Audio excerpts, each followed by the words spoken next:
So welcome to this kind of a little bit of a different on the road video, and that is we're stood in front of something that, well, was never it in the beginning, but has, to fill in a gap in history, has been made in something a little bit different.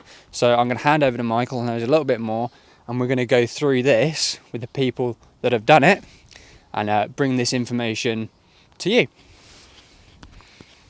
So behind me you'll see what appears to be a slightly different looking Class 101 vehicle, which in fact it is, but it is built to look like an E79 series Metcam lightweight unit. Metcam lightweight, but it's built by Metro Camel, the same people that built the Class 101s, and there's subtle differences to them externally. I'm not too sure on the ins and outs. Chris will probably be able to tell us a little bit more. But there's a few subtle differences that makes this stand out from a regular Class 101 vehicle. So let's get into the video. Right, so here we are with Chris and his ever so familiar face on this channel. Chris, would you like to tell us a few of the differences about this compared to a normal Class 101/Metcam unit? Okay, so without boring everybody to tears, the easiest way to consider what a 7.9 Metro Camel lightweight is to think of it as the prototype to the Class 101. So they predated the Class 101. They were the very first of the modernisation plan British Railways rail cars to be put out to a private manufacturer. So British Railways were producing their own early rail cars, which became known as the Derby lightweight, and they decided we need help building these, so we're going to put them out to tender, and Metro Camel accepted the challenge of building their own version. So the design that they created was the Metcam lightweight. They built these vehicles, they evaluated them, they learnt a lot from them. Things that were okay they left alone, things that were not so okay they changed, and everything they changed that later became what we know today as the Class 101. Can you point out some of the differences on the front as far as visuals compared to Class 101, what these earlier variants have that set them apart? Okay, so there's two main visual differences between a Metcam lightweight and a Class 101. The first is purely cosmetic. The original lightweight vehicles were built with this aesthetically quite pleasing lower valance that bolted below the buffer beam. This serves no function whatsoever other than style and looks, and indeed on some lightweight vehicles towards the end of their lives they actually removed them, which proves that they were bolt on and bolt offable and it didn't affect anything else. So a purely cosmetic change. Obviously it must have got in the way of maintenance, etc., so that was one of the features they decided they weren't going to continue on the Class 101, which don't have them. The second main difference is it's connected with a non-visual difference, which is they have a different electrical control system and a different coupling code as a result.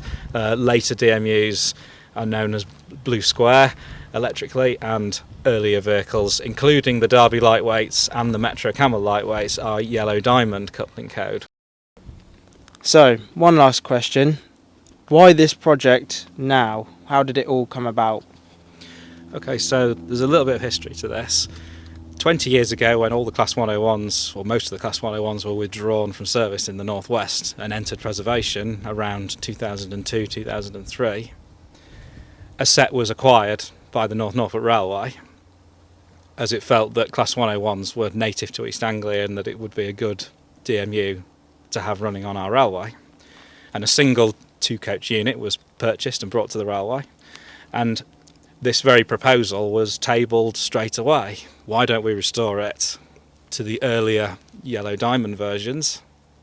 Because that's what ran on the North Norfolk Railway itself before it was closed on this section in 1964.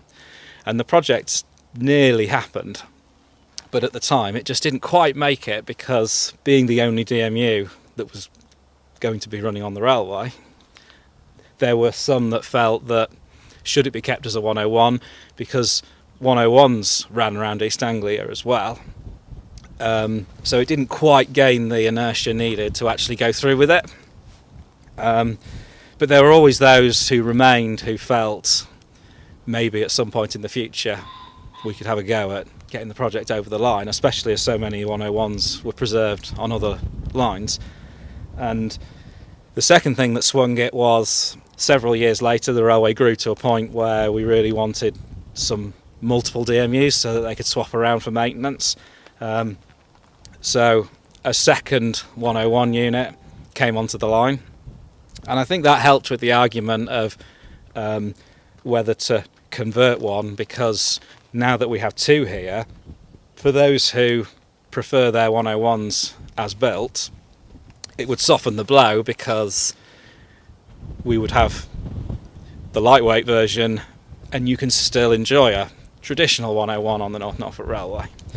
And the third and final factor that made the project happen now was, over the COVID pandemic, the ownership, the vehicle was sold, the ownership moved from the North Norfolk Railway to the supporting charity, the Midland and Great Northern Society, and after consultation with the new owners, the M&GN Society, they were particularly keen to resurrect the idea and see the project through.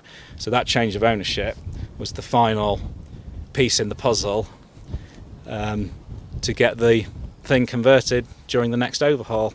We've done one half. This is the trailer car and this is the first half, and the second half will be converted to match it over the next 12 to 24 months.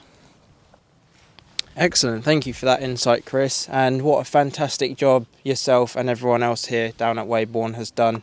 This unit really does look a treat. It would really take a diehard, I guess, to notice certain things, but it does look really nice, and it's nice to add something like this back to East Anglian heritage. Right guys, so that wraps up this video, having a look around this lovely E79 Metcam lightweight reproduction unit out of a Class 101. It really does look fantastic, and thanks to Chris for showing us around it.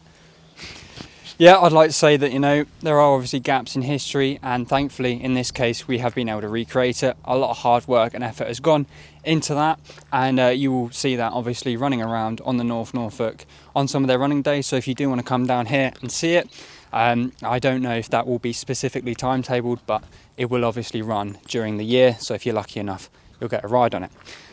Apart from that, I said in the previous Railcar Restorers video that I'd put a little kind of survey, little comment, so that I could gauge some interest on the merchandise. Regrettably, that video having been filmed months ago, busy lives and all, I'm now going to do that this video. So my apologies to anybody who was looking for that and missed that. That definitely will be in a comment, pinned comment down below this video, because if you do really want it, I obviously want to be able to provide that for you if there's enough interest. So apart from that, thank you very much for watching. Hope you enjoyed this video and the other videos on our channel, and we'll see you in the next very exciting video.